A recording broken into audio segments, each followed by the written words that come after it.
Mon nom doit être en accord avec mon comportement. C'est petit à petit.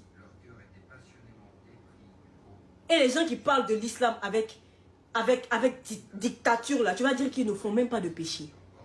Tout le monde pêche, sinon Dieu nous aurait créé parfait. Dieu nous a créés pour faire des péchés et lui demander pardon. Dieu nous a créés pour faire des péchés et lui demander pardon. Donc c'est quand tu es ignorant que tu n'es pas musulman. Sinon, tant que tu as conscience qu'Allah existe, tu es musulman. Peu importe l'apparence que tu as. Peu importe l'apparence que tu as. Peu importe l'apparence que tu as. Tant que tu n'es pas ignorant, tu es musulman. Donc, il ne faut pas que quelqu'un va vous faire dissuader de vos trucs. La prière éloigne de la turpitude et du blâmable. C'est de ça qu'on parle. De quoi vous parlez? Moi, je parle avec la foi. Vous parlez avec quoi? Vous parlez avec quoi? Ce qui est écrit, c'est une pédagogie. J'ai une question à vous poser. Combien de personnes ont repris la prière après vos rappels? Répondez-moi. Après vos rappels, combien de personnes ont repris la prière? Après vos rappels, combien de personnes ont commencé à s'y intéresser? Après vos rappels, qui ont commencé à prier en votre nom? Après vos rappels, qui vous a écrit? Les cheikhs m'écrivent, les imams m'écrivent, tout le monde me félicite. Donc je dois écouter qui? Il a dit les prédicateurs, les imams là, ce sont mes papas. Je suis l'enfant de tous les prédicateurs. Je suis l'enfant de tous les prédicateurs. Je ne serai jamais celle qui défie qui que ce soit. Il y a ce que vous dites dans votre logique et il y a ce que je dis dans ma logique. Je ne vais jamais arrêter de parler d'Allah. Peu importe l'apparence que j'ai. Si l'apparence que j'ai ne m'a pas empêché de faire la prière, si l'apparence que j'ai ne m'a pas empêché d'avoir la connaissance que j'ai, c'est que je suis musulmane. Je ne me sens même pas en retrait. Je ne me sens même pas en retrait. Je ne me sens même pas en retrait. De mère, je me suis convertie hier. De mère, tu peux m'aider à me convertir. De mère, tu peux me pencher vers un imam. Mais de mère, je n'arrive pas à arrêter la masturbation. De mère, je n'arrive pas à arrêter la fornication. De mère. Tu as fini de te masturber. Purifie-toi, va prier. Demande pardon. Avant de te masturber la deuxième fois, tu vas réfléchir et tu vas combattre le shaitan. Même si c'est 2 minutes. Avant, tu faisais 1 minute, non? Avant, tu cédais rapidement, non? Mais tu vas commencer à être constant.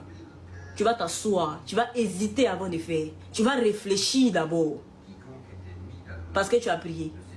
Ok. Tu t'es masturbé deuxième fois, non? Tu as prié, non? Ok. Purifie-toi. Va prier. Faut te purifier. Faut aller prier. Allah.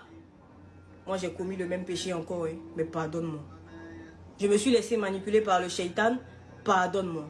À chaque fois que vous finissez de commettre un péché, priez. Le shaitan va vous faire croire que vous n'êtes même pas propre pour prier.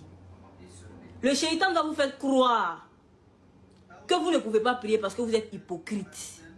Le shaitan va vous faire croire que ce que vous êtes en train de faire, allez même prendre l'ablution, c'est de l'hypocrisie. Alors que, non. On est humain, on n'est pas parfait. Tu vas voir qu'au fur et à mesure que tu te masturbes et que tu vas prier après, là, tu as de la force. Tu commences à résister. Tu ne veux plus jamais retoucher à ça. Plus jamais tu vas retoucher à ça. Tu vas laisser au fur et à mesure. Comment? Avec le temps. Comment? Avec le temps.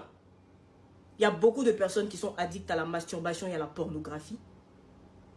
Je suis désolée de le dire, mais j'ai reçu le message d'une femme qui se ferme entièrement. Elle m'a envoyé un message en anonyme. Je ne la connais pas. Elle m'a dit de mère, je suis voilée.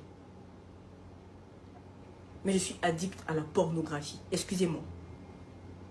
J'ai répondu, salam alaikum ma soeur, j'espère que tu vas bien.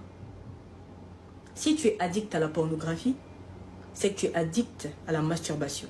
Elle dit effectivement, je ne voulais pas le dire comme ça.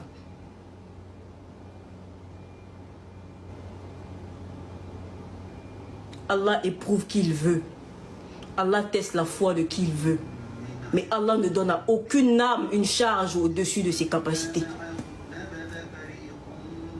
Le shaitan n'est pas plus fort que l'humain. Le shaitan, il est juste malin. C'est tout. Le shaitan, c'est le plus grand savant. Bien sûr, sans compter Allah subhanahu wa ta'ala, parce que c'est même pas comparable. Le shaitan vous emmène dans des bêtises parce qu'il connaît votre cœur. Il sait ce qu'il y a à l'intérieur. Le shaitan vous connaît. Donc il sait ce qu'il doit faire pour vous emmener à la perdition